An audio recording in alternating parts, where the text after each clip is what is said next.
All right, it's 6 p.m. We are going to call our board meeting to order. Please stand for the Pledge of Allegiance.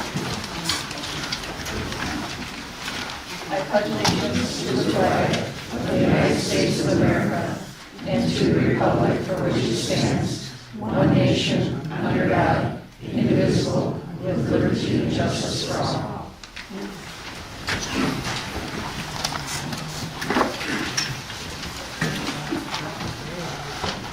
Roll call. Josh? Here. Corey? Here. Briggs? Here. Clerk Katie? Here. Ben? President Tracy here. Nathan? Jamie? Here. Kelly? Here. Brian? Here.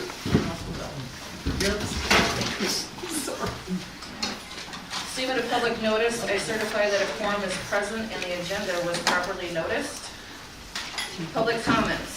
The public is encouraged to address the village board at this time regarding items on the current agenda. The village is not authorized by the Wisconsin Open Meeting Law to discuss, comment, or take action at the meeting on any issue raised by public comment that is not a tight agenda. Please keep your comments limited to 2 minutes and state your name and address when starting your comments and fill out the sign-in sheet provided.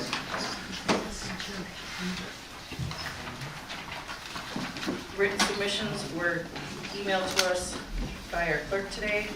Anything else will be read in the record through the, later on, through the agenda minutes. Do we have the sign sheet? Yeah, I can call people.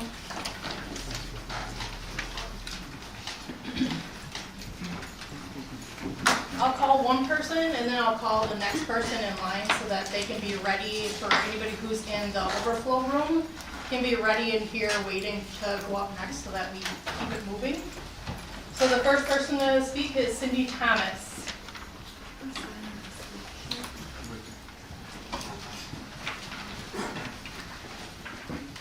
My name is Cindy Thomas. I live at 215 Carroll Street, Waukesha, Wisconsin.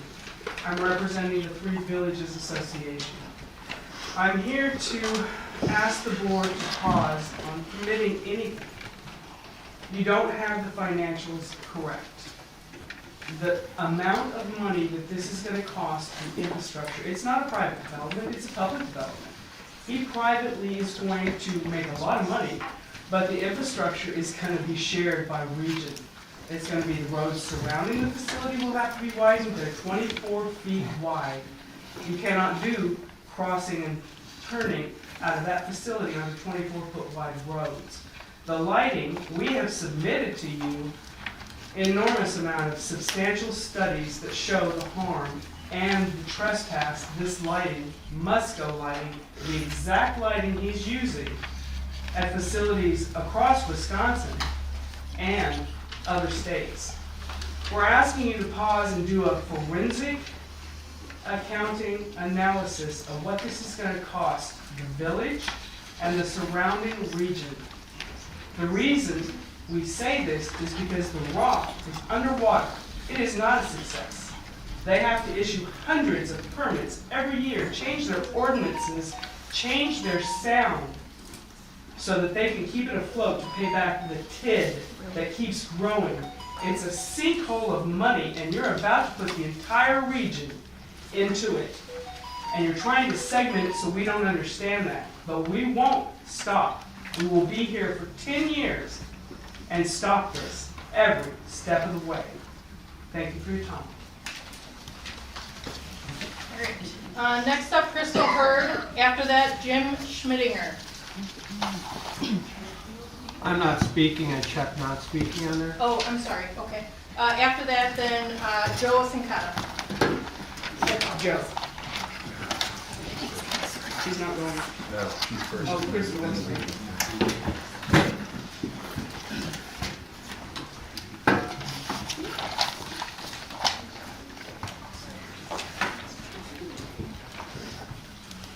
Actually, did you start the timer before I pass something out, if I have something for the board? Or does it? No, do I until pass you it start out talking. after? You Okay, can so I pass it pass it out. out? Yeah. Okay.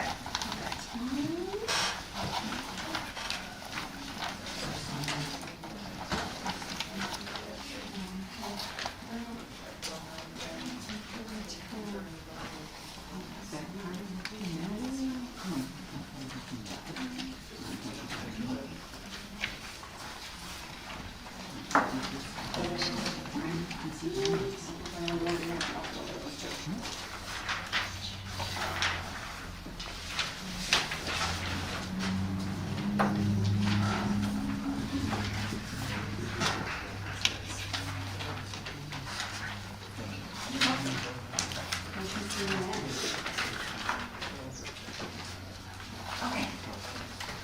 Where is the timer? Oh, wait, did you start it? No. Okay. Okay, all right, go ahead. All right, so what you guys have in front of you, if we want to talk about what was not on the record, why New Berlin had some issues, although it didn't go to the final plan, but in front of you is the letter from the attorney, and even New Berlin took into consideration Neighborhood G. Neighborhood G helped plan the common use land map, okay? And so they saw a lot of a lot of holes in the site plan, and even talked about how the neighboring citizens should be a part of the process, okay? Now, yes, you did make a comment that they're only taking into consideration people, Mr. Tom Kennedy said, only people in the Big Bend should be taken into consideration. But the irony is that Big Bend never cared about Big Bend Drive for the past 14 years I've been there. They've argued with Vernon about who's gonna fix the road because they don't have the finances. So now, when this road benefits Big Bend, now they wanna claim the road. And again, you think maybe that what you have in front of you is going to meet the requirements of the CUP, and you talk about the land being adjacent next to it, being B4. However, you kind of snuck the PUD around, right? So if you're doing PUD, then the residents next door are adjacent, and you're not able to do that. Also, we have brought to our attention that on the 416 meeting, Aaliyah spoke about how her brother, Christopher Ristaw, had autism. If it is brought to the board's attention, the American with Disabilities Act requires you to consider it. If not, you need to make legal accommodations. Legal accommodations for the height of the poles. He wants to do 85-foot poles. That is collegiate level. We do not need to do that. We are seeking accommodations, and we are seeking accommodations on the hours of Sunday. So just like the board asked, are you willing to commit to that, Eric? Just so you know, ADA, American Housing Act, can you commit to that?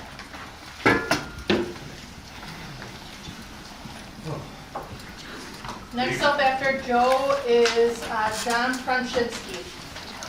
So good evening, Joe Sincata. I'm an attorney representing the association, Three Villages Association. I was able to email a letter to Attorney Bayer, who I know, and also to the clerk earlier, and hopefully I have a chance to read that, but I apologize, it's fairly lengthy. Here's a summary. The board can deny, has a legal authority to deny the PUD or the CUP. It needs to do so based on the facts and the requirements in the ordinance. But there's no, in my view, any legal requirement that you must approve either of them. Statements by property owners about their own experience that are based on knowledge of the community and the area is valid, substantial evidence you may consider. We noted a case that says that for you. Obviously, you must meet the requirements. These are, the PUD is a zoning-based decision and has some discretion in it, but you still have to meet the requirements in the ordinance. Regarding the PUD, we don't believe it's valid because I don't think it's reasonable for the board to make a finding of no adverse impact. And that's primarily based on the impact on property values that are already occurring based on information we submitted. Mr. Walter's property appears to have been reassessed to $60,000 less already by the assessor from Vernon. There are some photos of substantial glare at what is a fairly comparable facility. I note that because the village's ordinance is pretty strict about how light glare should be dealt with.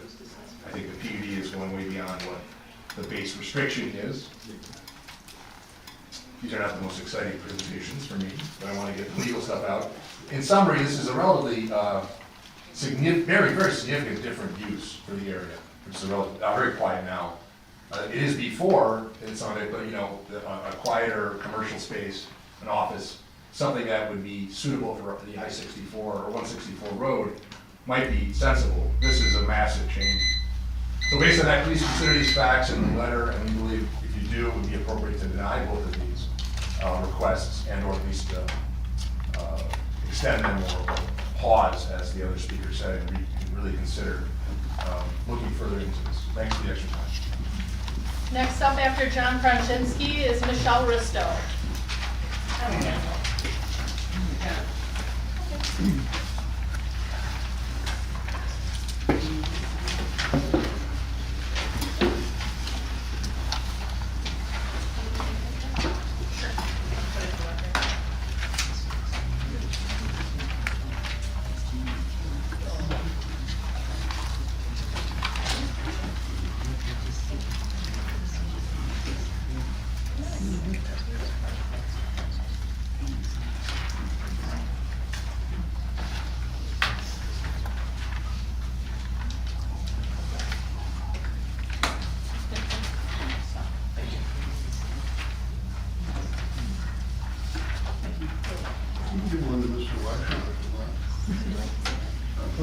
name is John Francisci, I live at West 235, South 6365, Big Bend Drive.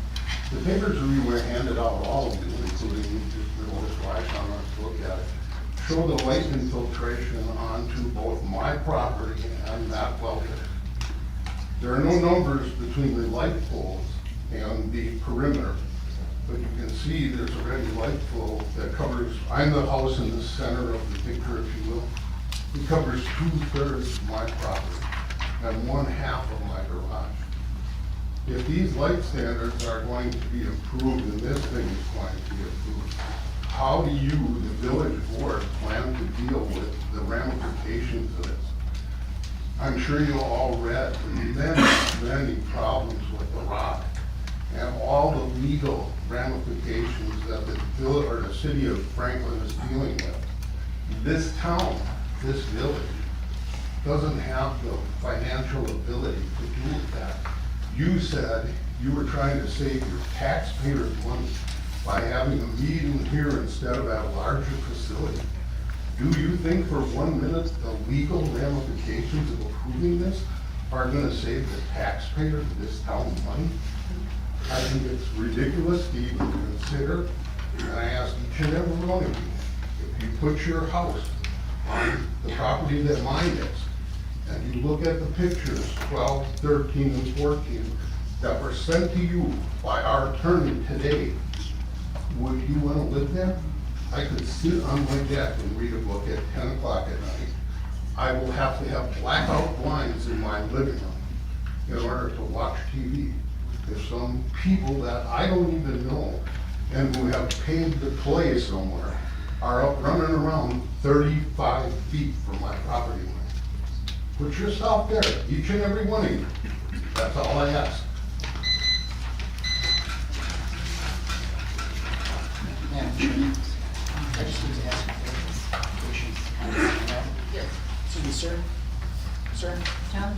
I'm sorry, John, I need clarification. Is this Big Bend Drive here? I wrote on that it. is Big Bend Drive. Okay, yeah, I just wanted to clarify. Next up, after Michelle Risto is Diana Paraguay. I'm sorry, I could have wrote that down.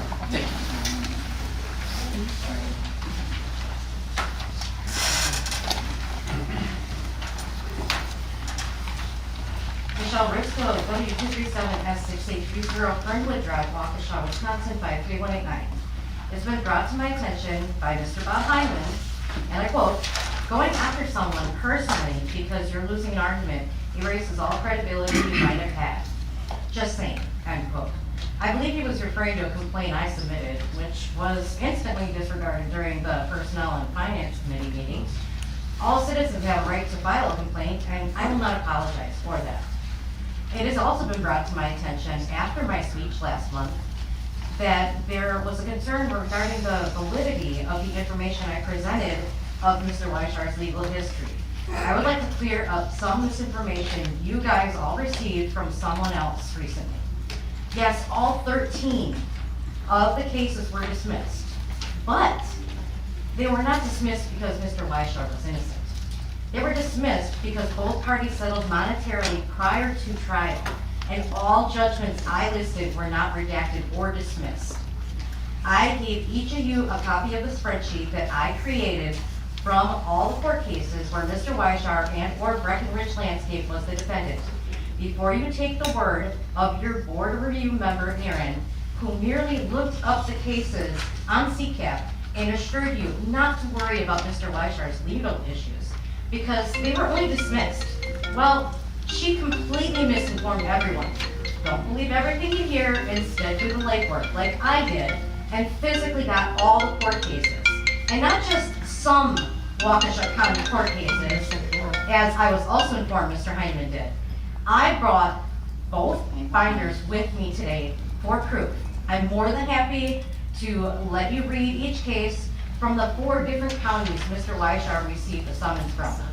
Do your homework and get your facts straight. Mr. Weishar does not stand by his work or his word. There are many other reasons why I oppose, but I've run out of time. Rick, do you need one?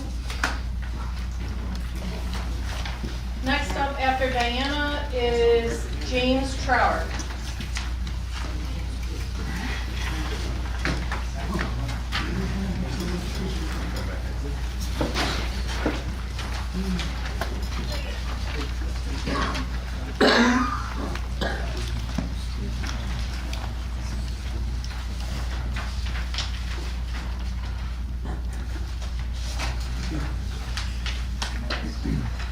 My name is Diana Perigo. I live at South 67 West 23785 Skyline Avenue in Waukesha.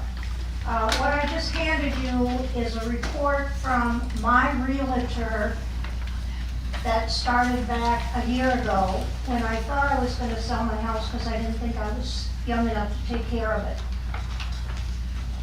What you see is when he first contacted me in January, he sent me this beautiful little form that said, hey, your price of your house is going up. It's gone up $45,000. It's now valued at $545,000. That's nice. But then if you turn the page, last week, he sent me a note, and he said, I'm sorry, the value of your home is going down now, and it's dropped almost $15,000. And this project hasn't even started yet.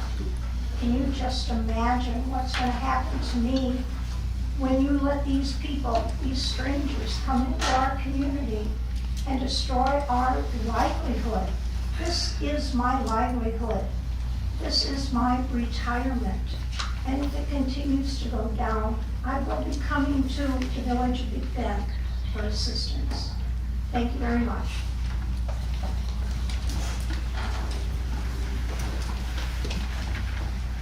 Next up after James Trower is Jim Spica. I think he's in the overflow. Right? In the overflow? Oh, this one, yeah.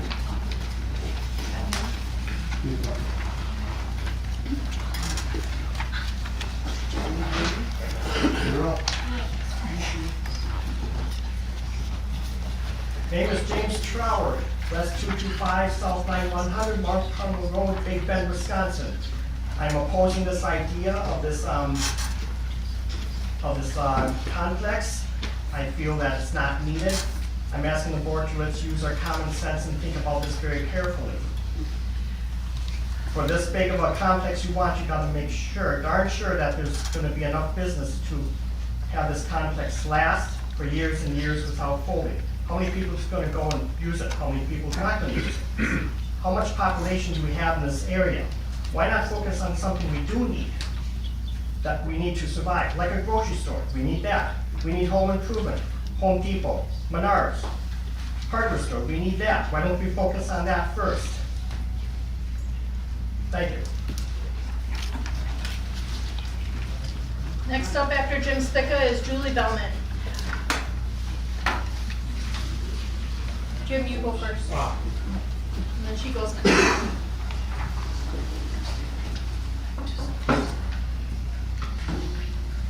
Hi, my name is Jim Spica. I live at W246S6370 Clearview Lane, Waukesha.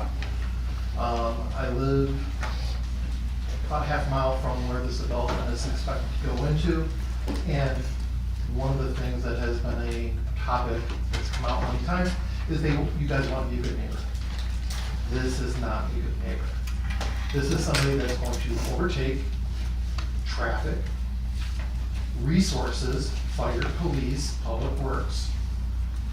You're going to have to control widen roads and develop the area into something that wasn't supposed to be there. It's supposed to be residential, you've already changed it to commercial, and it's going to be out of control in a way that I don't think that you can see it. Reasonable and prudent. Do you guys think that this is a reasonable and prudent development for the area? This is something out of the scope that Big Bend has ever taken into an account. I highly advise you to go seek out the groups from The Rock that are all against what their development is, which is what you're bringing here. There's been many articles in the paper about how things have changed between everything that is needed from the police. You have shootings, you have stabbings, you have fights. Do you want to bring that to the community? And that's what you're doing by bringing in thousands of people a day. And how do you control all that? Are you prepared to put all the police and everything else out there to control that and the expenses that go with it? And the money. I I think that you guys will be in for a lot more than you think you will, and what it costs to run this thing and control it and be a part of it, because that's what you're signing up for. They're not gonna stop with what they're doing here and continue to do more. Thank you.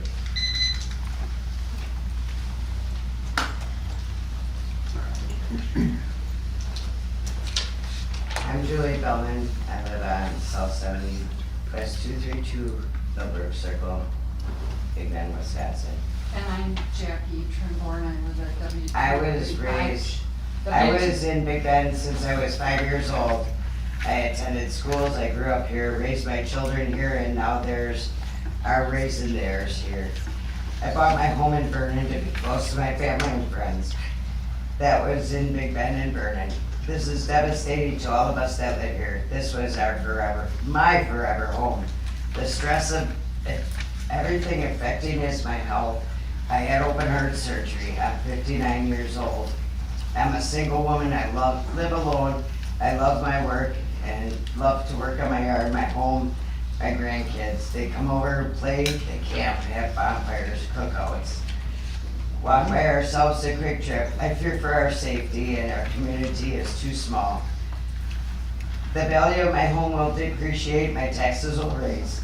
The roads that are used to accommodate this rec center are too small. Our quiet roads are peaceful, small subdivision adjacent to the rec center. People walk their dogs, race their kids, ride bikes. My friends, they ride over with their horses, even go to Quick Trip on National Avenue and Big 164. The rec center is not local for not for our children either. It's for the elite. Big Bend Board is not listening to people. It's sad. It makes me feel, I think they are benefiting from this. Who cares about who is close to this?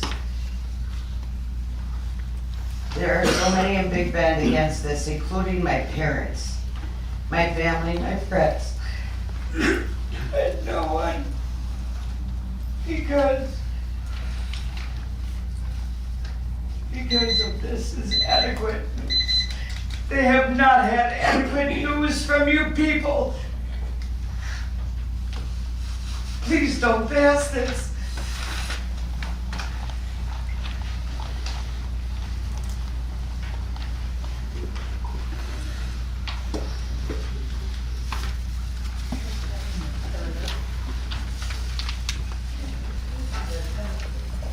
Right, public comments have been completed. We are going to move on to reports. I signed up to speak on this list too. Oh, I'm sorry, I apologize. We do one of my favorite things that we do at work all the time, and it's give you some time back. So even though I signed up to speak for 2 minutes, I had sent an email earlier today. I know Katie responded, so you got it. Promised an unredacted copy of this letter that I had sent an attachment. This has my confidential medical information in it. So I'm going to give it to you, sir, as the attorney, for your reference. And that's all I've got for you all. Thanks so much.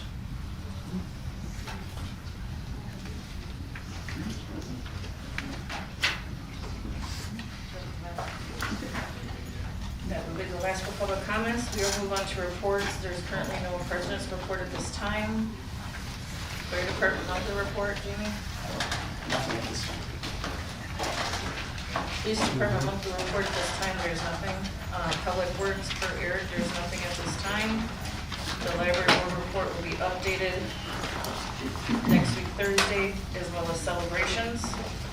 Treasurer's report, Katie, nothing at this time. Professional services, Nathan? I have nothing there. Consideration of possible approval of minutes. There are no minutes. So we'll move on to 6A. Review, discussion, and possible action on the planned unit development, PD, overlay district, request and associated general development plan for a phased athletic and mixed-use development known as the Breck Athletic Complex, including establishment of development standards, maximum building and lighting heights. The property is located at W235 S6465 Big Bend Drive. on 150.49 acres, parcel BBB 2022999002. Owner Eric Bashir, agent is Claire Waugh.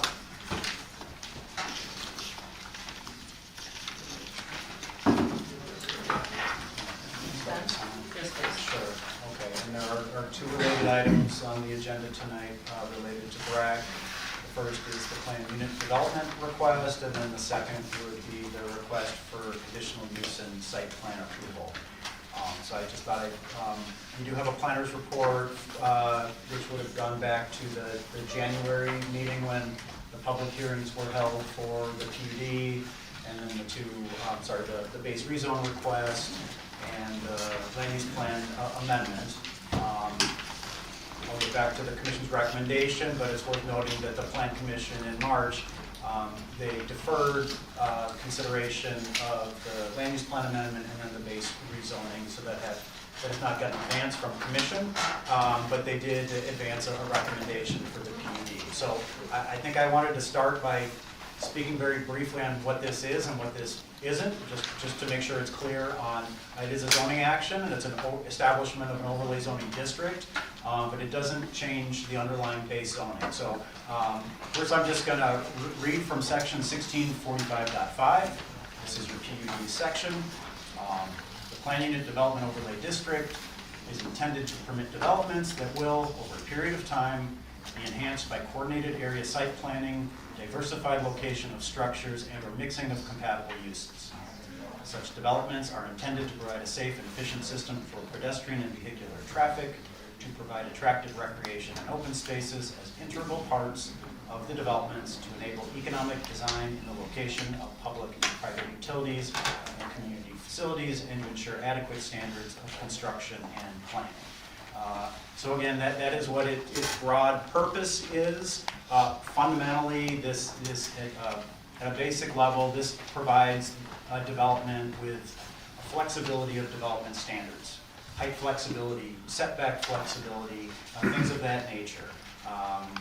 And in this case, the developer is seeking height accommodations for light towers, for a future proposed hotel, and for an indoor athletic complex.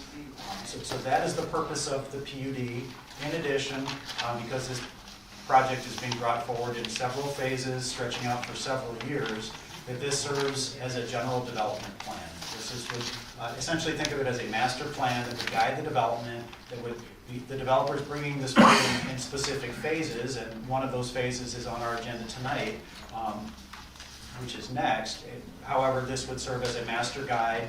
They provided the general layout, but this would ensure that the pieces that come forward are substantially consistent with that master plan and expectation of the village. And so that is basically what it is. What it is not is a change in the base zone. So we are not, by approving this PUD, you do not allow new allowable uses in the district. It's zone B4. I don't know how many years, but at least for a decade it has been zone B4. B4 is the Highway Business Industrial Flex District. The purpose of this district is intended to provide for the orderly and attractive grouping at appropriate locations along and in close proximity to principal highway routes of those office, business, light industrial, and customer service uses which are logically related to and dependent upon highway traffic, and or which are typically intended to serve the needs of the regional trade area. So again, we have a district. This is the intent of the district as created in our ordinance, and that is the current zone. The developer is not seeking, we'll talk about each of the power lines in a moment, but just to be clear, west of the power lines, 110 acres, is currently planned and zoned B4 Highway Business Industrial District. So that's broad purpose. What would that mean in terms of proposals that one might see? If I was a neighbor and I wanted to know what might I see next door to me if I bought a parcel, permitted uses in B4. Light manufacturing, fabrication, production, business uses.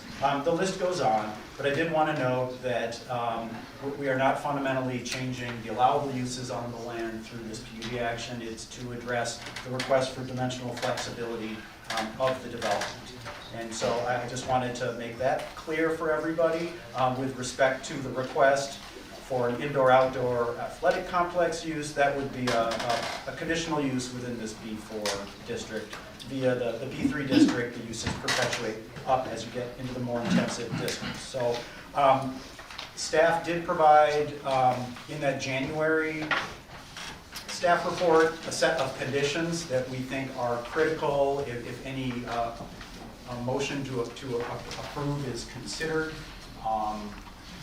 There was, those are conditions 1 through 11 in the report. In addition, a recommendation did come from the Plan Commission. They did recommend approval. However, they did place an additional restriction that their recommendation of approval is limited to the roughly 110 acres west of the power lines currently zoned B4 Business Industrial Flex District. And I believe, Nate, that we would like to see an additional condition with respect to memorializing any decision through a recordable document? Essentially, yes, and I talked to our attorney about that this afternoon. Essentially, when there's a planned unit development, there's a development agreement or a plan that the developer agrees to with the local community, and then it's actually filed with the Register of Deeds office, and that actually becomes, for all intents and purposes, the zoning for the PUD. So that's, everything is memorialized, it's written down, it's documented, and essentially it runs with the land. Thank you. And lastly, section 1645.5, I believe you guys have copies of the considerations or the findings that need to be met, and so I'll just read these verbatim. You have copies. The Plan Commission and Village Board shall not give their respective recommendations or approvals, and this is on the PUD, unless it is found that the following have been demonstrated. That the proposed site shall be provided with adequate drainage facilities for surface waters and stormwaters. The proposed site shall be accessible from public roads that are adequate to carry the traffic that can be expected to be generated by the proposed development. No undue constraint or burden will be imposed by public services and facilities such as fire and police protection, street maintenance, and maintenance of public areas by the proposed development. 4, the streets and highways on the site of the proposed development shall be adequate to serve the residents of the proposed development and shall meet the minimum standards of all applicable ordinances and administrative regulations of the village. 5, adequate water and sewage disposal facilities shall be provided. And finally, that adequate guarantee is provided for permanent preservation of open space areas as shown on the approved site plan, either by private reservation and maintenance or by dedication to the public. If he's seeking relief, can you make adjustments to open space and still meet that requirement? We are not taking any public comment at this time. True, but it's part of the requirements. We are not discussing this at this time. If you interfere again, I'm going to ask you to leave. But you are discussing. Thank you, Ben. I think, thank you, Ben. That's a great rundown. You hit all of the requirements that are contained in the code. I think for the benefit of those that are here that might not have gone through this process before, one thing, and for the board, to start with a 30,000 foot view, I just want to read the definition of planned unit development that's contained in the code, in the Big Bend code, because I think it'll help understand what the body is doing tonight. So it says that the planned unit development overlay district is a method of developing property through design of all components as a planned unit which satisfies the use, access, sanitation, building, and environmental regulations without the use of the standardized zoning restrictions. Planned unit development may permit certain flexibility as to the underlying zoning district requirements to the extent that such flexibility may result in benefits to be realized by both the developer and the village. So what it's doing is, you might have, somebody might have an idea for a particular piece of property that might be mixed use. It might be looking at a particular use that the code, when drafted, didn't necessarily contemplate. And I think as Ben described, essentially the reason for the PUD here, the request for the PUD that's being considered, is to give essentially some dimensional flexibility in relation to towers for future hotels in the athletic complex. So it's not an underlying fundamental change of the zoning. It's not changing it from B whatever to, R whatever. It's basically saying for the most part, the underlying zoning is adequate for what we're doing here, but we need some dimensional flexibility. We want to enter into an agreement with the village whereby we write up a list of regulations and rules that we're going to follow as we develop this particular 150.49 acre site. And we're going to follow that, and that's what we're going to memorialize in a written agreement that we call the planned unit development. We're going to write all that stuff down, and we're going to follow that, and it gives some of that dimensional flexibility. So, and Ben read the 1645.5. He hit it right on the head. There's 1, 2, 3, 4, 5. There's 6 particular items that the body is to evaluate when deciding whether or not to create the PUD. And I think one of the things that's really important for the record is the memorandum that from Ben Greenberg, from your village planner, dated January 29th, 2026. If you look down, starting on page 4, there's his planned unit development overlay analysis. If you want to look, if you want to see how all of these issues are addressed, and then further, I think it's on page 7. He talks about the deviations requiring the PUD amendment, and then it also has Ben's recommendations for the PUD, in other words, what the parameters would be and some caveats, if you will, right, Ben? Yeah. And the other piece of the puzzle that is important to analyze in deciding whether or not that you're going to give a recommendation under the code, there is some attached to the memo is submission that was provided to the body by the developer, and that is, it's exhibit, I think it's exhibit C. I think it's B, it's just part of the It's B, application materials. okay. It's just a little bit behind the cover. So it's exhibit B, and what that is, there's a report attached to that. Let me see what page that starts on. I had a tab in there and I accidentally fell off. Here it is. Okay, it starts on slightly after that, and it's dated December 23rd of 2025. It has the ISG up in the right-hand corner, and that is basically the PUD narrative there. All of these issues are addressed by a planner on behalf of the applicant, and you'll see that signed by Claire Roth, who's a planner as well. So there is materials offered by the developer that you should evaluate and analyze when deciding whether or not the conditions in the code are met or not. And then you also have the recommendation of your planner and the analysis of your planner, and that's the evidence that you can consider when deciding whether or not the criteria is met.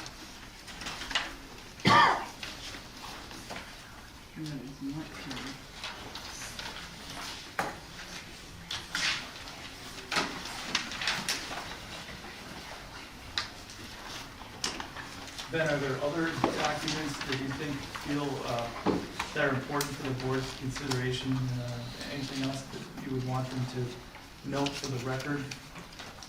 For this, I don't think there is. So this is just the PUD, this isn't the CUP. So. And that's the other point too, is that the planned unit development analysis is different from the conditional use permit analysis, which is the next item on the agenda.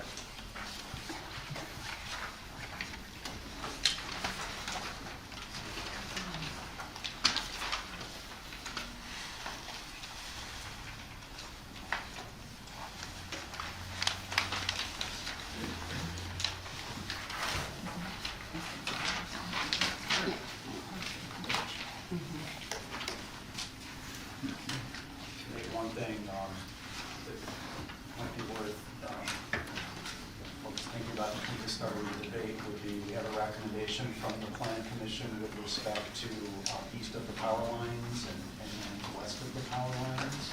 That might be a place to start a discussion. It's significant, I think, enough, where that piece may bother some, and it, in terms of overall approval.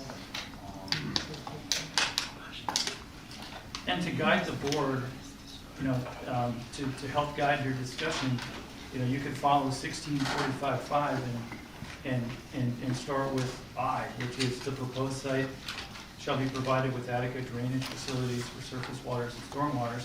So discuss, have you seen substantial evidence to demonstrate that the site has adequate drainage facilities for surface waters and stormwaters? And then move on to the next one, which is to discuss whether you've seen substantial evidence that the site should be accessible from public roads that are adequate to carry the traffic that can be expected to generate, or expected to be generated by the use. And then go down through 3, 4, 5, and 6, and that will help you make your decision, because the code does say that the board, in order to give their respective recommendation or approval, has to make those findings. So those should be discussed in the record. Well, this question might be for Will. On that number 1, with the adequate drainage facilities and stuff, where did you come up with that? We have received information from the applicant pertaining to the stormwater for the first phase of the development. That stormwater will not only be reviewed by the village staff, it will be reviewed by the DOT because they are receiving the downstream end of this, and also by the DNR as part of their permitting. Stormwater plan as presented is not 100%, but we feel that it can be gotten there relative to the final construction documents, because we do not have construction documents at this point. If it's helpful, Greg, this is a zoning request, so the level of review is there. We believe it is viable that they will be able to manage stormwater on the site. Again, the PUD doesn't authorize any land altering activity. It doesn't authorize buildings. It doesn't authorize uses. That has to. It provides a set of zoning parameters that are slightly different from the D4 zoning parameters to allow a specific development. And so the next piece is a conditional use for phase 1. That will require, or the plan commission include in their recommendation, you got to get a stormwater permit. But I think I would be looking at that question of, does this 110 or 150 acres, based on what they're doing, the hard surfaces proposed, the open space proposed, does it provide enough general land reserve for stormwater management, drainage management?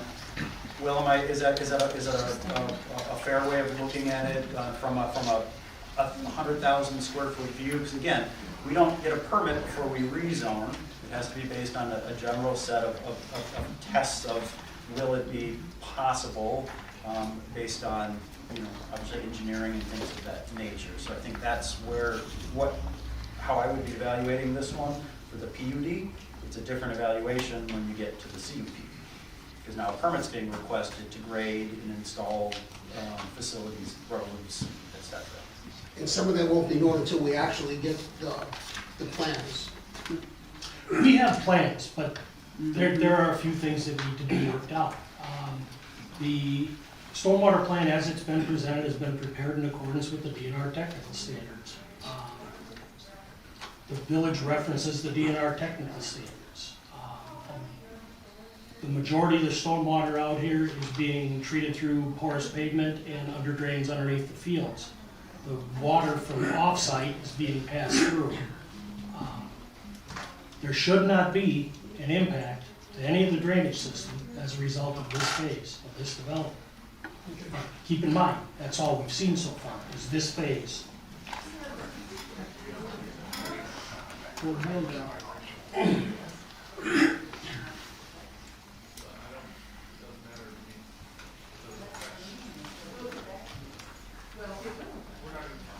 And number 2, when we get to the accessibility from the other roads, are we worried about town line being able to handle this traffic? Very, very difficult to answer that question, and that the TIA has been on hold. I can tell you, for example, that Town Line has a recorded average daily traffic based upon the village of Waukesha and the village of Big Bend records of 88 cars per day. Whether that's right or wrong, that's what's on the records right now with the DOT. You're adding 176 parking stalls on this property. We feel that at a minimum, the deceleration lane inbound should be put in place in order to get cars off of Town Line. I don't feel that doing an acceleration lane to the east makes any sense, because I want to maybe not restrict, but people shouldn't be going east. They should be going back to 164, because that's the main drag. And Big Bend Road is Big Bend Road. People do take it. Oh, I'm sure they do. A lot more people, are, than you guys think. Well, Big Bend Road has a completely different average daily traffic than Town Line Road does. Big Bend Drive south or north of Skyline has an average daily traffic of 330 vehicles a day. But 90% of that is DeLuca, you know that. If you want to get into the freeway, then why are I will say, Greg, that you don't have a TIA now to rely upon. We're told as this project progresses, I don't know that, I don't think soccer fields in and of themselves, if this were brought forward, would have triggered a TIA. I don't believe it would have. However, we know that the project in a whole will trigger a TIA. It's been started, it's on hold, I guess, I'm not sure. But there's nothing that prevents a PUD approval to include a condition that before a second phase is brought forward, the TIA is completed, or, I think those things should be discussed if you're bothered at all, or aren't certain about letting the whole thing go by, not knowing when you're getting the traffic impact analysis. So I think that's, might be something to discuss. And again, we're dealing with phase one now, so. Correct. But the PUD is kind of laying out the broad framework, and I don't, your attorney's here to tell me I'm wrong, but I think this would be an appropriate place if there was an expectation to see that for anything further, to put that condition here. I mean, this is your general development plan guide for the project. I think this is the document that structures those expectations of the developer as this thing moves forward, if it does.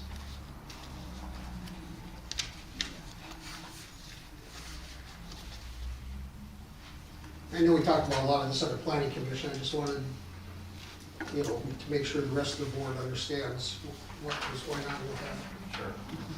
And I know we're skipping ahead to the CUP, but it's all tied together. The Plan Commission's recommendation did include, absent the TIA, that any required WISDOT intersection or connection improvements to the driveway access there, as well as village engineer requirements for connections to the local roads would need to be installed regardless of TIA, which is going to certainly show improvements are needed here, here, and here. So they're going to have to address soccer to get soccer. But, the rest is future stuff that we don't know how that will unfold. So essentially, there could be a change in the roadways as to entering and exiting this facility. Well, it sounds like at minimum, you're gonna want to see a bypass? No, I don't think a bypass. Or taper?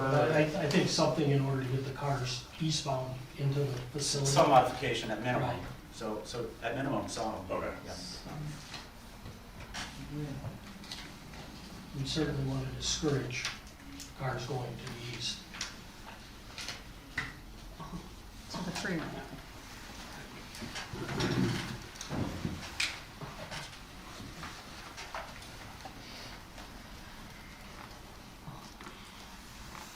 Then we're gonna go.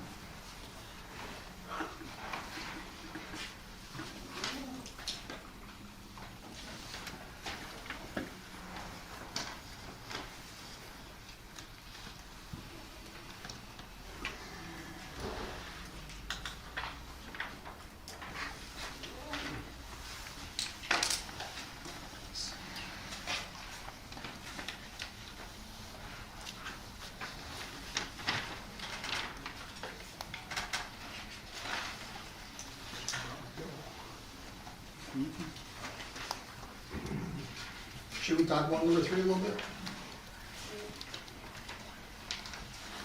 Jamie, you're kind of big part of this with the fire, police protection. There was a report done by the police department, by Sergeant Schweitzer, that looked at everything. And they looked at other areas based on the amount of calls and stuff to similar complexes. That in itself was looking at about a dozen extra calls per year to a lot of those facilities. Some of them were vehicle lockouts. We've got other evidence. So. I know the police department spent a lot of time and effort in putting together a pretty nice report on this, and they give them kudos for that. So Sergeant Schweitzer, like I said, he's the one who had put the report together, the board did all this. And if I remember correctly, those facilities were a lot bigger than this one that was. Some of them were. Some of them were, yes.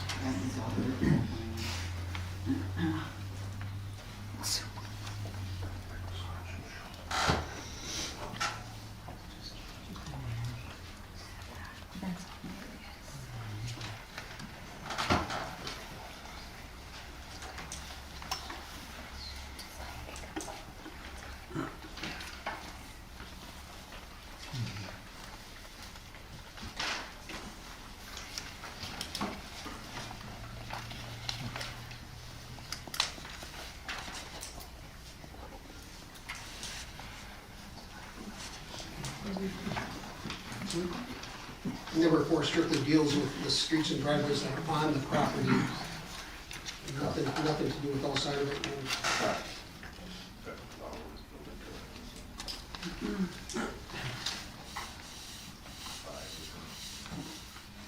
Five's not really relevant right now, is it? Not for the phase, but again, this is the PUD. Right. And this is, right, and we're looking at phase 1. But I think you should discuss it broadly, because it does involve future requests that will require services. Phase 1's just gonna have a well and porta potties, I would assume, right? No porta potties. Jesus. Actually, they were considered a trailer of some sort. That would be much nicer than a porta potty.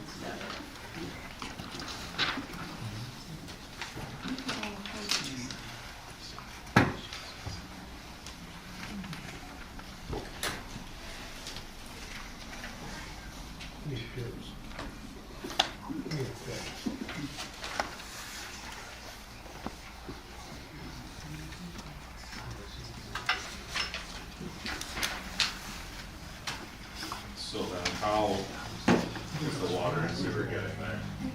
So again, for the PUD as a whole, the future phases that they should require any kind of a municipal service of water or sewer, that would be evaluated at that time.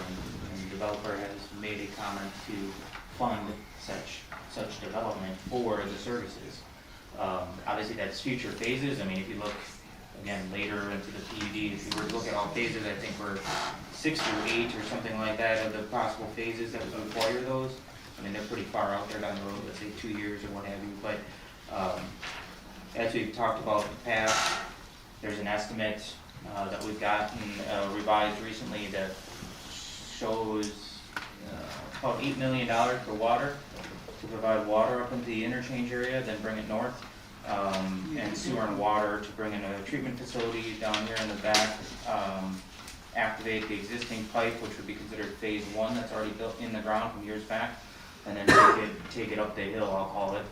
Phase 2 would be to the interchange, phase 3 would be to the possible subject property here.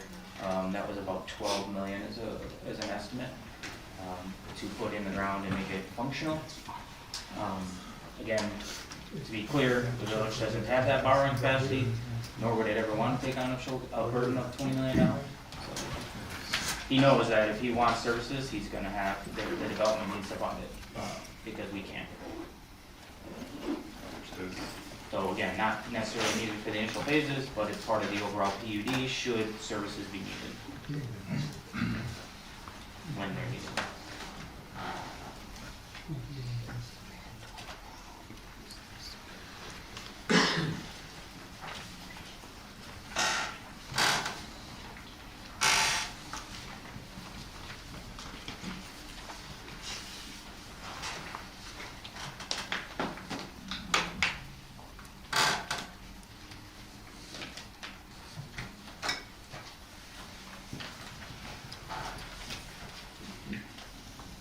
And what are they proposing for the open spaces? The walking trails and that kind of stuff?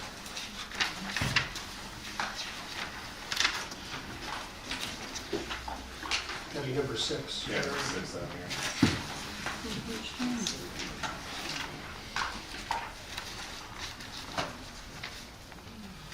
I don't know that there's anything public being, fall into the private I know residential. that they discussed walking trails and stuff on the facility later on, but Yeah, so I'm not aware of anything formally Otherwise, proposed okay. for public access. What, that's in the, What's the underlying green space requirements, percentage requirements? It's put me on the I mean, spot. it seems like it's mostly open space. Check.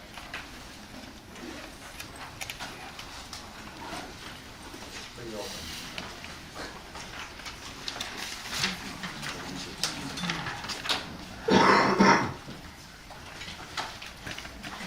visitors, sidewalks, paths, or trails while enjoying a cup of coffee is required in space. Page 2.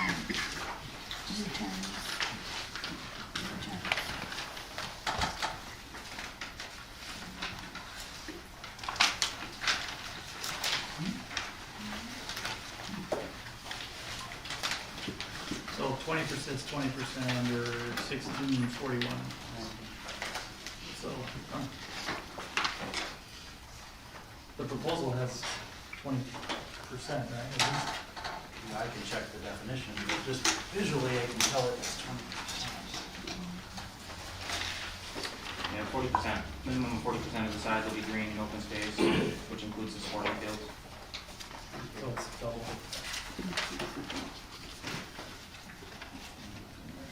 Yeah, you say 40%. Like, I know, I've seen it too, it's fine.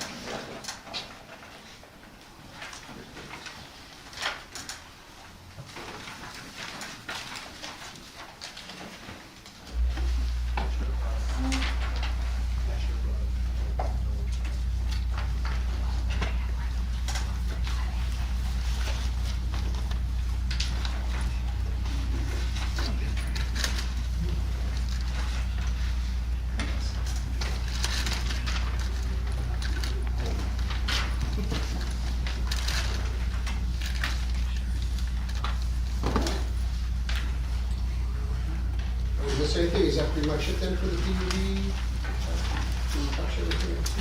Everything is to touch here?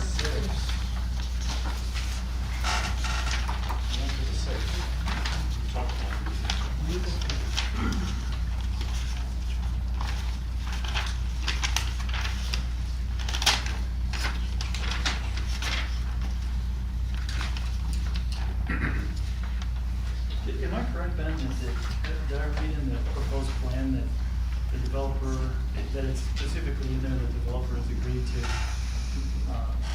fund any necessary extension of water and sewer to facilitate the future development, the future phases? There's no TIF, no public funding being. So to a certain extent, it's self-limiting, that if the developer doesn't fund that, it doesn't Services. I think that Doesn't have to. is certainly a logical way to look at that. As opposed to, I think, the language seems to envision like one development at once, can you provide services to the one development at once?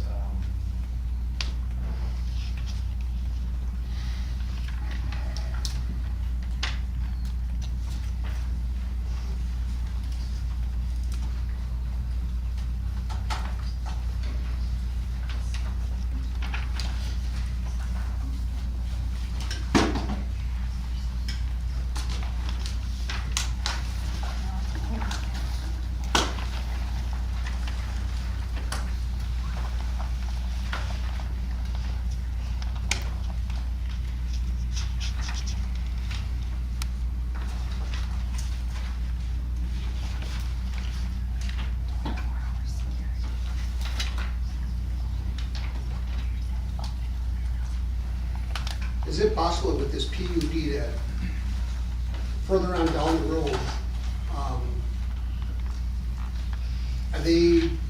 can they put like some type of septic in there, or holding, or anything like that?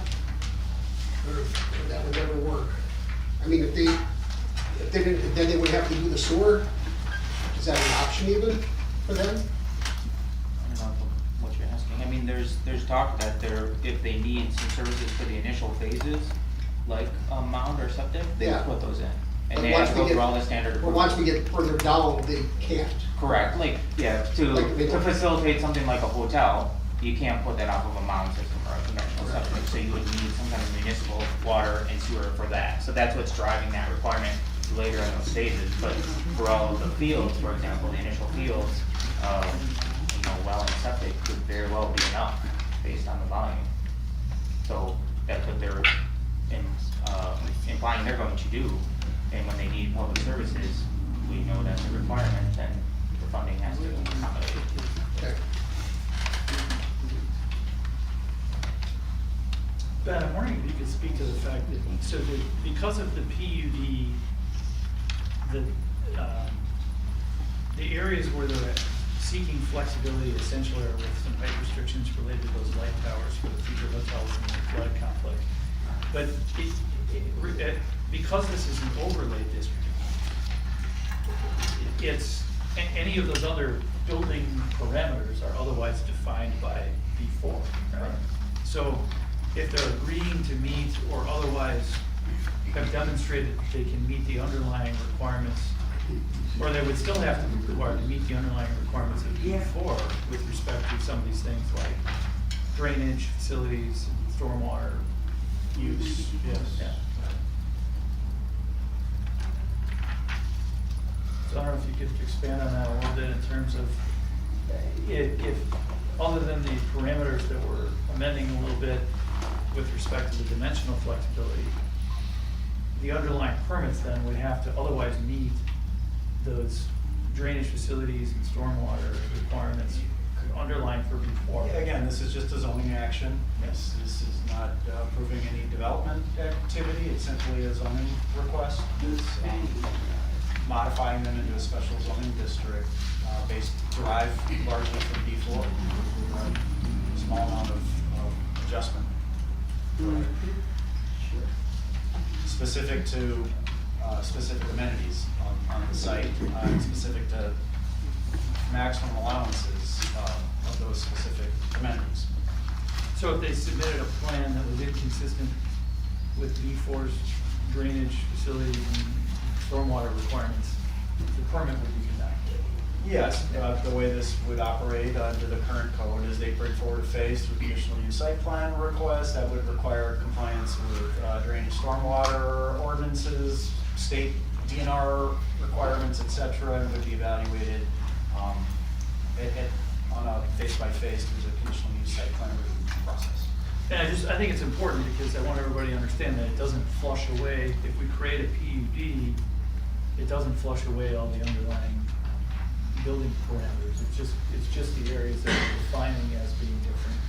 Correct, and then it holds the developer to the expectation that this is what we were expecting to see, and a process through which the developer needs to formally amend the PUD to make a substantial change to the PUD, but might be able to make minor adjustments without amending it through a review by I believe, minor deviations, except for the maximum height standard established in condition 2. The Plan Commission and Village Board may approve minor deviations to the general development plan through the conditional use and site plan approval process. So gives them some flexibility through that review. But again, it's going through another public review. You need to meet all the standards of conditional use, all the performance standards of the ordinance. And so I think a good for instance was somebody in the public brought forward, I know part of the photometric plan. I'm going to share that that's the part of the plan I'm concerned with because I don't know what's going on between the towers and where the homes are. And so, you know, though I think, you know, if something comes in and it's just out of whack with our standards, that's going to get evaluated. I don't know that the Crossfield, I believe it is, I don't know, we don't have enough information to evaluate it. I understand the concerns, Point being, that will have to go through review and make sure it meets our foot candle performance standards like any other business in the village. We're holding them to the same standards as every other commercial use with respect to those performance standards. But can't PUDs be modified at the discretion of the village board? I'd love to have a back and forth, folks, but we're not going to be taking questions.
Does it make sense to read the 11 points related to the conditions on the PUD?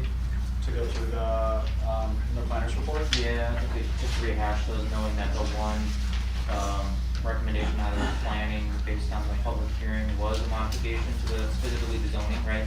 We weren't touching the R2, so this PUD was purely contained for the B4 existing zoning property, not the R2. 110 with the power line, zone B4. Yeah, so I think that's an important part to make on the front, and then just rehash those, I'll call it, read out those other conditions/recommendations. Sure, yeah, let's kind of go through that. So again, it was a recommendation from the commission. The board can certainly ignore that piece of the recommendation, but it was a recommendation to advance based on the planner's report, but limiting it to the commercially zoned B4, 110 acres west of the power lines lands.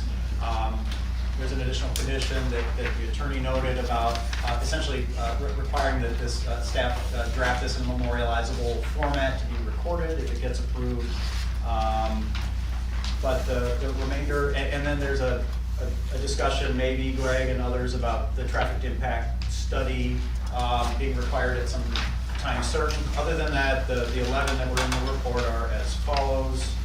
The plan unit development overlay district is approved subject to substantial compliance with the general development plan titled Rec Athletic Complex Plan Unit Development Narrative and Exhibits, dated December 23, 2025. That's what's in your packet, in that planner's report packet. As submitted by the applicant and incorporated by reference. The general development plan shall serve as the controlling conceptual framework for the overall layout, land use mix, circulation system, architectural character, infrastructure concept, and phasing development. Number 2, approval of the plan unit development overlay district shall be expressly contingent upon and effective only upon final approval. And you know what, 2 does not, we can strike 2 because 2 requires rezoning of the R2 to B4. So I think, well, if you want to take it off the table, then you'd strike 2.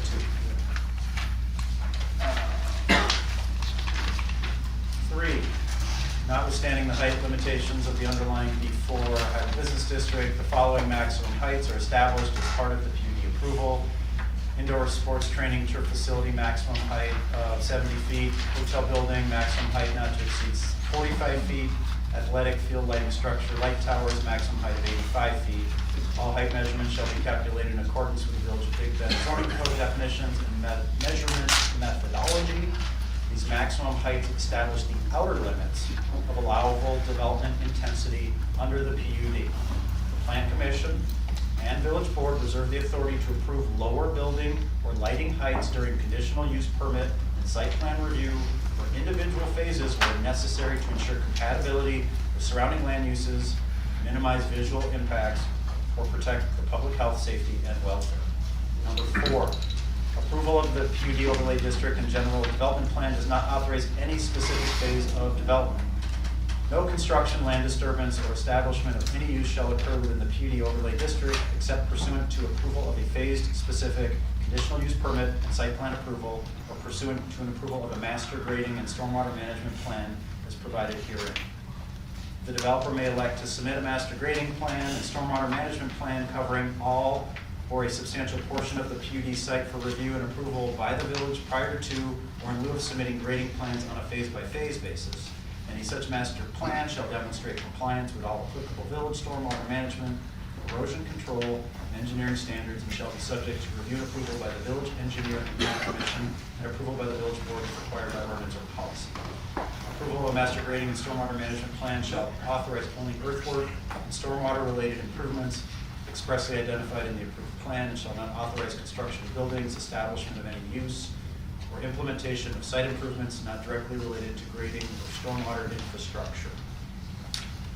Number 5, each phased application for site development shall continue to require conditional use permit and site plan approval as applicable, and shall include detailed plans, supporting studies addressing at a minimum building design, site layout, access, traffic, parking, sound, noise, utilities, lighting, landscaping, grading if not previously approved per master grading plan, stormwater management if not previously approved, and operational characteristics. Each CUP and site plan application submitted for a phase of development shall be reviewed by the Plan Commission and Village Board for consistency with the approved general development plan, including but not limited to general location and orientation of land uses, overall circulation and access framework, architectural character and design standards, open space and pedestrian network concept, infrastructure and utility planning assumptions, and development intensity parameters, including maximum heights. The reviewing bodies shall make an explicit finding of consistency or conditional consistency as part of each phased approval. Number 6, minor deviations authorized through phased review, except for the maximum height established in condition 2, which may change in numbering. The Plan Commission and Village Board may approve minor deviations from the general development plan through the conditional use permit or site plan approval process, including but not limited to minor shifts in building footprint or orientation, minor changes to internal road alignments, modest adjustments to parking layout or count, minor relocations or modifications to stormwater facilities, minor variations in building size or floor area, and minor changes to open space configuration. Any of the approved deviations shall remain consistent with the overall development concept and intent of the general development plan, shall not materially increase development intensity or external impacts, and do not conflict with the maximum height limits established by this approval. 7, major deviations requiring PUD amendment. Any of the following shall be considered a major deviation and shall require formal amendment to the PUD overlay district by the village board following public hearing. Any increase to the maximum building or lighting heights established in condition 2, an introduction of new principal land use categories not contemplated in the general development plan, significant changes to the overall circulation or access framework, substantial increases in development intensity or building density, major relocation or elimination of primary open spaces, or other changes determined by the zoning administrator, plan commission, or village board to materially alter the approved development concept. 8, nothing in this approval shall be construed to limit the authority of the village to deny any phase-specific conditional use permit or site plan application, to impose additional or more restrictive conditions on additional phases of development, to require infrastructure improvements, traffic mitigation measures, utility extensions, or stormwater management enhancements, or to require full compliance with all applicable village ordinances, state regulations, and agency approvals.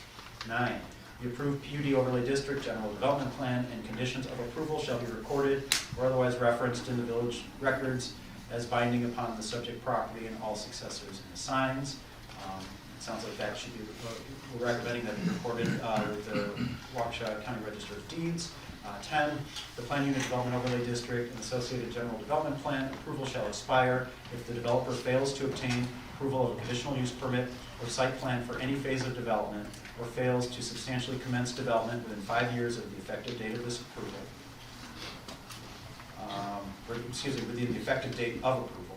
11, all approvals, conditions, development standards, general development plan references, and implementing documents associated with the plan unit development overlay district shall be subject to review and approval by the village attorney as to form and legality prior to final adoption, recordation, or enforcement.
Follow-up question there? Sure. Do you have an opinion, based upon your knowledge, skill, training, and experience as a planner, as to whether creating a planned unit development overlay district with those 11 conditions would meet or would not meet the parameters of 16.45.5 of the village code? 16.45. That's the 6 conditions you read. I think the thing with all of the conditions. It does. Included in the plan commission's recommendation.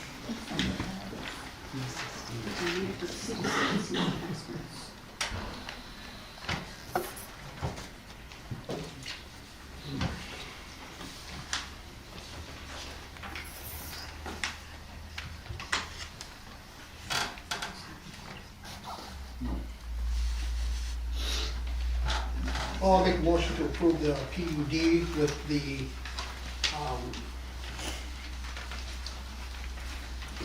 upon them having to comply with everything that we put out there. To clarify, we're striking the rezone request related to the 11 conditions, because this is pertaining only to the B4 zoning, so no rezoning. Correct. No rezoning, this is just strictly The 10 points the instead of 10 the 11. points, yeah. So we're back to 11, right? We added. Then we added. We've added one limited to the 110 acres west. That way it keeps the numbering intact, because we reference the number of one of those conditions. So,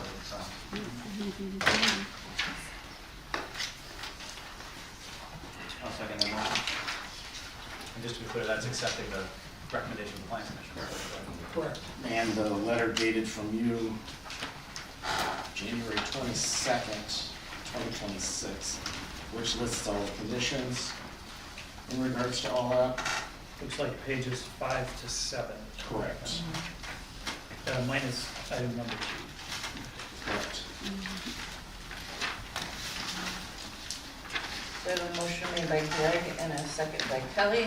I think it would be good, Greg, to perhaps go through your findings in terms of the 6 points here, in terms of the why, your point of conditions, but just to point to your findings, to go through the 6. We did go through the 6 areas. Is that? It doesn't, I mean, I think it's part of the record, whether Okay, it I'm comes comfortable before that or it's, after, that but, it you know. meets the spirit of, it's been addressed appropriately, that's all I was looking for. So let's have the motion read back if we could, just so everybody makes sure we're getting a clean record. I think it was a motion to grant the petition to create a new plan unit development overlay, and direct staff to execute a general development plan consistent with the recommended terms of the village planner as laid out on pages 5 to 7 of the January 22nd, 2025 memo. 2026. Oh, 2026, my apologies. That was my chicken scratching notes while you were making the motion. And then accepting minor condition number 2 and inserting the additional condition from the plan commission. So we need to. Yeah, striking it. Yeah, correct. Yeah. Got it. Greg, you okay? Greg, you okay with that? Yes. Kelly?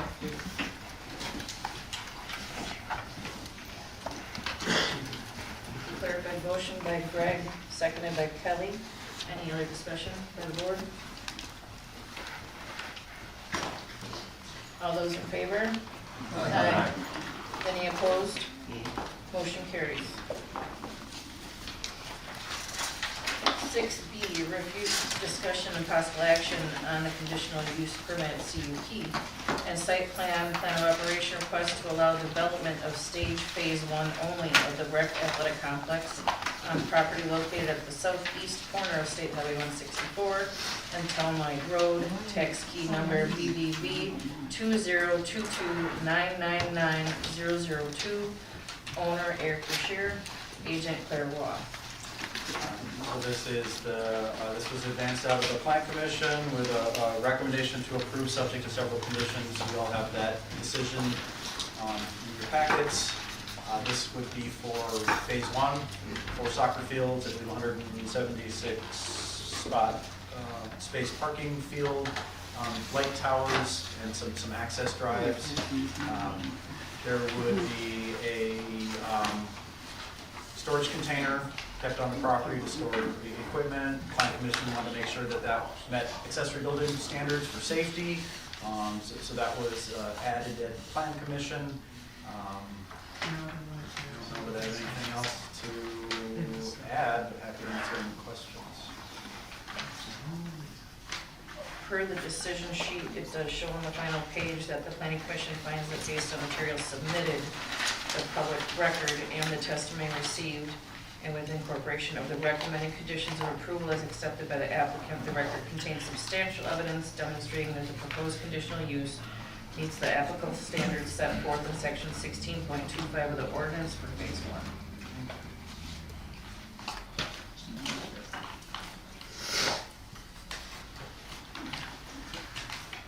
So I think getting back to some of maybe your earlier questions, Greg, for the benefit, this would require that, going through these conditions, they have to get a permit from your engineer before grading, grading activities can occur. That will require the site screening, I believe, where they're reviewing for endangered species, protected resources, things of that nature. Anything related to the burial site, if they're proposing to disturb near that area, they will have to address those things, and so they will have to work through the state agency process to address those things before a DNR will issue a permit, and the village won't issue a permit until the DNR issues a permit to start site work. And I think we also mentioned access, that the traffic study may be pending. These conditions allow the village to require improvements immediately as needed to serve phase one. They'll also have to get similar approval from DOT to access 164, to go from what's probably a farm access to a commercial access. And those permits will need to be demonstrated before any use can occur on the property.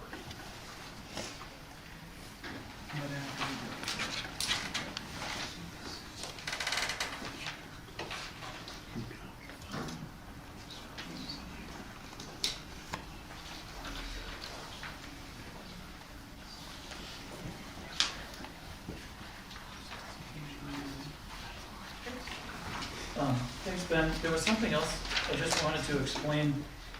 The way that the code is set up, there are enumerated uses in each district, and then there are, I guess, what you call favored conditional uses. In other words, we're going to enumerate these as conditional uses, but we're going to ask the Plan Commission to take a closer look at it. So those are essentially, the ones that are listed are sort of what I would sort of refer to as favored conditional uses. The B4 is the underlying zoning here. Again, we created, the board created an overlay district, a PUD overlay district, but the B4 is still the underlying district. So we look to, okay, what are the conditional uses that are listed for B4? Well, it tells us that conditional uses in B4 include, quote, any conditional use permitted in the B1 to B3 zoning districts, unquote. So then we got to go to a different part of the code. We got to go to B3.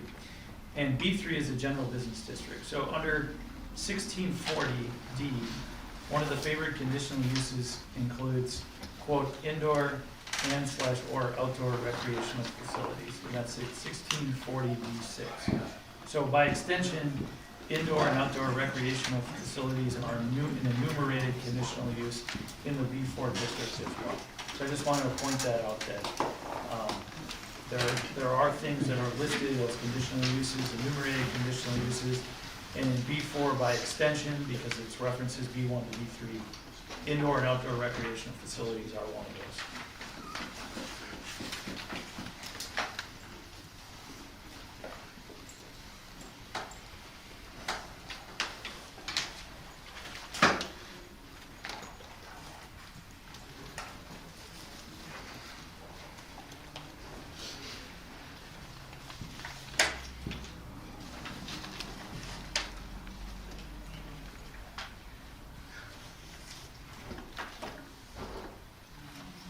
So if we approve this UP, they will have to resubmit a revised site plan, correct?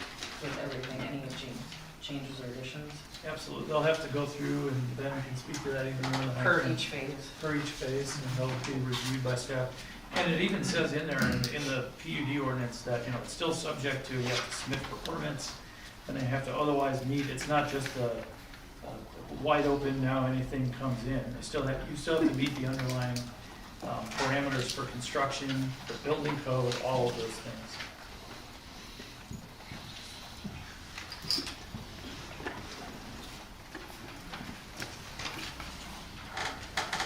Dan, on your memo from the Plan Commission dated April 20th, item number 7, lighting operations. I thought our lighting operations were going to reflect the hours of operation. They are, that's the Right underneath it. I understand that, but I would prefer to have that those hours of lighting operation should reflect what the hours of operation are. Duplicate? Correct.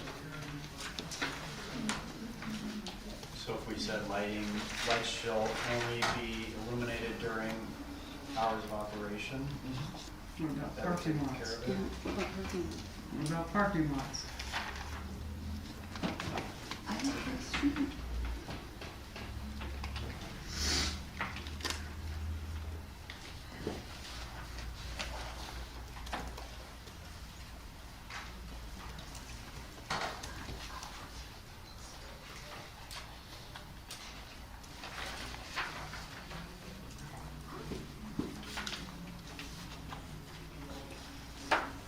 Hours of operation on here are strictly for the soccer fields. Yes. So, yeah, you can see it's specifically called out as the lighting operations related to the athletic field lighting. and then the hours of operation, the operating hours for the athletic fields. Can I make a recommendation to cut the end period at Wade Soccer?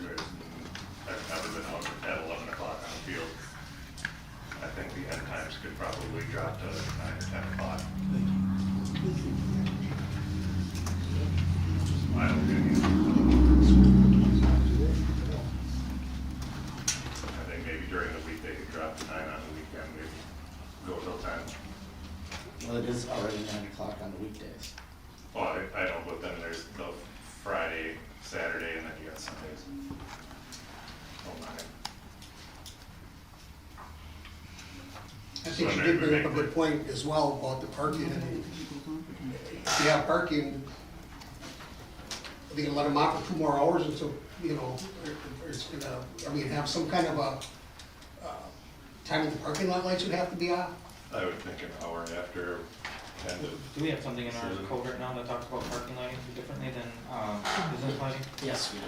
Okay, I know we have something that's just not called out in here as a condition, because it's already baked in code. You want to add that the parking lot lighting needs to comply with the applicable. Correct. Make that distinction. I think we have to, since we called out specifically the verbiage related to the athletic fields on these 2 conditions.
Lighting lighting in any parking area shall be hooded or beamed so not to create an undesirable glare or illumination of adjacent residential properties. Does not? I didn't see anything in zoning, I just wasn't sure if you had some, if there's a separate ordinance somewhere.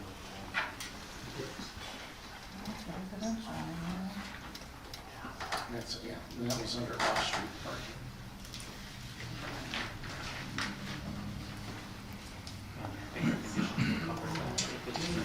Parking lots, lighting, stores, need to meet the requirements of the applicable code and zoning. The reason that go dark, the site goes dark at the end of, I'm not saying that's realistic after the ballgame, but the condition I read is the site goes dark after hours of operation end. At least that's how I read it as written. Yeah, I thought it was an hour after the last game. We don't see that in any code. That's not even. Yeah, I don't see that in any part of the code. It makes some practical sense to things. Well, yeah, you gotta let people kind of. Right, but you don't want that site completely dark. You don't. And also, do you give developer another hour, or do you come back with the games an hour to end everything at the time? Then what Jamie's saying is you don't want it dark. Oh, I agree. Like, I'm not, yes. That's what we're proposing right now. Well, I guess what I'm saying is, write the ordinance nothing's going past 11. Right, it'd be like asking Quick Trip, hey, turn your lights off at such and such time. So I guess I'm saying, are they saying to have the athletic lights go off at 10 so that everything can be done at 11, or? There's no house across the street. I agree, you can't just shut off the lights, you get 100-some people on site. Are you referencing security lighting, James? Like after hours, just to keep a parking lot kind of lit up? Yeah, whether they. I understand that, I was Whether- thinking more whether they- field lighting. Right, I mean, for the parking lot, whether it's pedestal light, pedestal lighting, or something that's a little bit smaller and not as intrusive, but to at least be able to light up the area. Yeah, that wasn't what I was getting at, I was getting at the field lighting, you're gonna Right. have those lights on, once that game's over, those lights go off after an hour of the game being done. I wasn't talking about security lighting, just to be clear. It's on 9/12. Yep. Midnight, 30 weekends a year.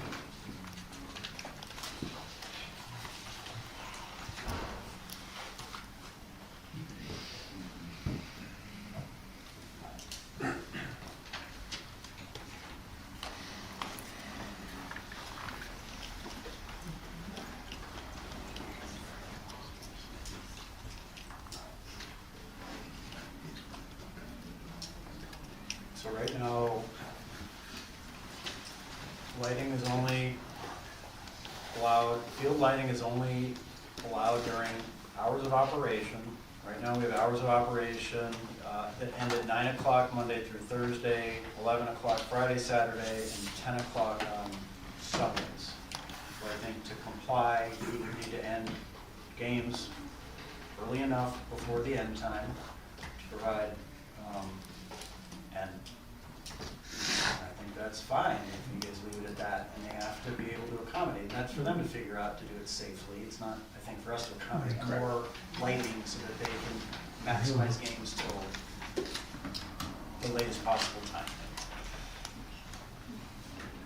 But I also think, to your point, we should clarify that we can't have a condition where they push games till 11 and then it's a dangerous exit for vehicles because the lights were, so I think we should add a condition that maybe requires, I don't know how we word it, but to address your concern, which is people on site when those lights shut off on a timer or whatever it is, it's not safe. Right, but there should be proper street lighting within the facility. I mean, you can't just all of a sudden say everything's gonna be dark. No, Now we're putting security street lights. lights on Yeah. in Yeah. town hall.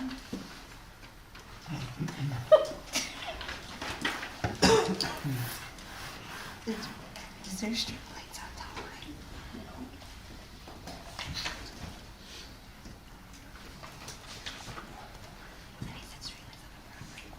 I think the condition was meant for the athletic field lights, that was really the tower.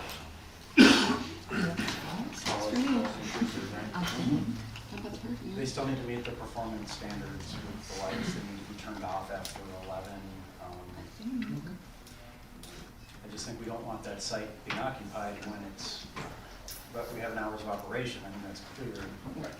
Right at 11, that doesn't mean. Right, and it isn't like we haven't had other businesses that said, well, our hours of operation are, we're open until 10, but we're gonna be there until 11 doing inventory and whatever else. So, And I just they'll don't- have to figure out their schedule, and that's all up to them. I agree.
I think everyone's reviewed the record, and from the plan commission and the report from the plan commission, heard, as part of the record, the approval, or I'm sorry, the recommendations of the planner. So, I think that the final question is whether the applicant has met or has agreed to meet all the conditions as laid out in 1625 of the local code.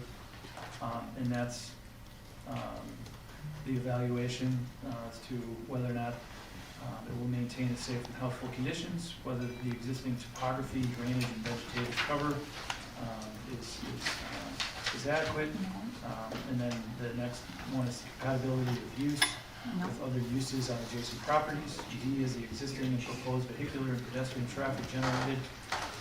E is adequacy of existing and proposed parking areas and driveway locations. F is adequacy of existing and proposed public utilities and other public services. G is the compatibility of the use with the village's comp plan. H is the suitability of the subject site for the type and density or intensity of the proposed uses. And I is the creation of noise, traffic, odors, or other conditions that may be detrimental to the public. And a lot of those overlap with what you discussed with respect to creating the PUD. So the question is, do you feel whether or not the applicant has met or agreed to meet the concerns enumerated by the local code and those items? 2 weeks ago, there was a foot and a half of water on that corner. How can you possibly mean? Water was running across Town Line Road. Just to chime in quick on the lighting clarification. So in the zoning code 16.23, section G, talks about 1623 is site plan and plan operations section.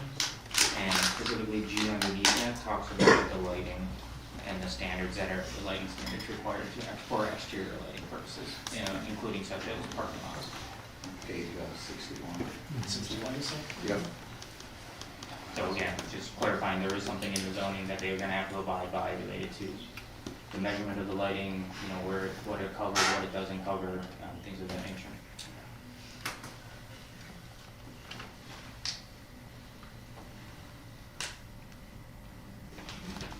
Orientation, minimum standards, intensity of illumination, location.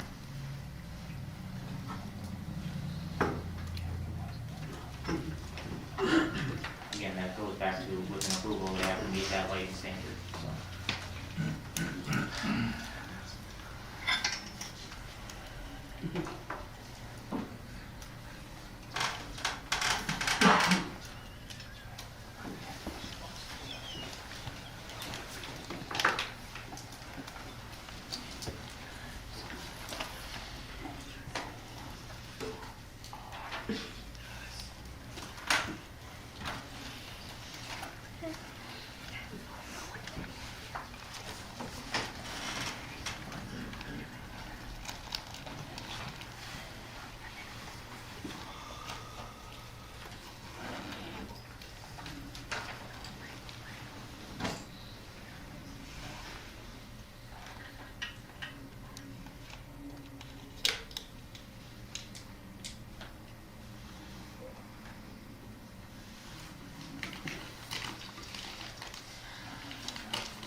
I'll make a motion to approve conditional use permit and site plan of operations for phase one of the athletic complex, based on the planning commissioner's recommended approval and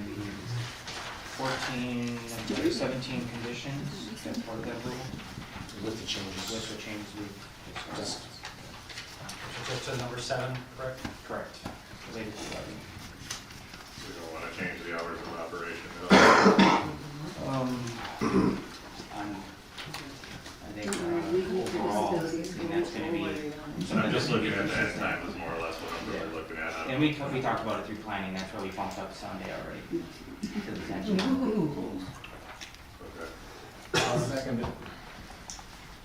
Well, I'm just curious about the many times on the weekend. It's my personal concern. It's- Got a motion made by Kelly with the changes on number 7 for the lighting operation to reflect the hours of operation, excluding the parking lot, which just have to comply with village ordinances. A second by Josh. Strictly for the CUP phase 1.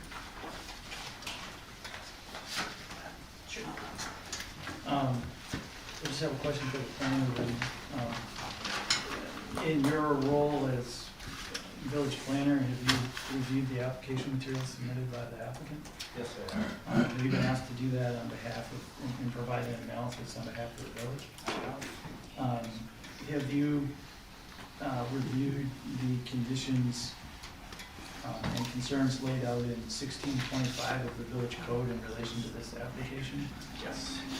Do you have an opinion, based upon your knowledge, skill, training, and experience as a planner, as to whether substantial evidence exists to show that the applicant has met or agreed to meet all of those conditions as contained in 1625?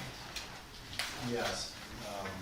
The plan commission deliberated that thoroughly with the applicant, and he agreed to meet all the conditions discussed tonight, and with those conditions, it's my opinion professionally that the substantial evidence has provided that the standards of the ordinance and the conditional use standards. Are you familiar with the definition of substantial evidence in the Wisconsin statute as being facts, information, or other than merely personal preferences or speculation directly pertaining to the requirements and conditions of an applicant, that an applicant must meet to obtain a conditional use permit, and that reasonable persons would accept in support of the conclusion? Yes. And is that what you based your opinion on? It is. So for Josh and Kelly, you did say? Or did you- Kelly made the motion, Josh. Second. Josh seconded. Would you gentlemen be okay if we included into this the memo, the Village of Big Bend Plan Commission decision sheet from April 20th? The Village of Big Bend Plan Commission memo from March 16th from Ben Greenberg, and the February 23rd, 2026 memo from ISG. Those were included in, granted they were included in the Plan Commission, but they should be, I feel they should be included in the village boards as well, unless you feel differently. That's up No, to I you. think that's all extra information related to the Correct. process that we went through. I would agree.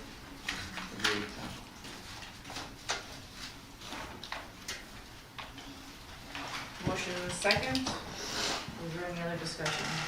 The added memos attached to the CUP for phase 1. All those in favor? Aye. Any opposed? Motion carries. Next meeting is set for May 7th at 7 PM here at the Village Hall.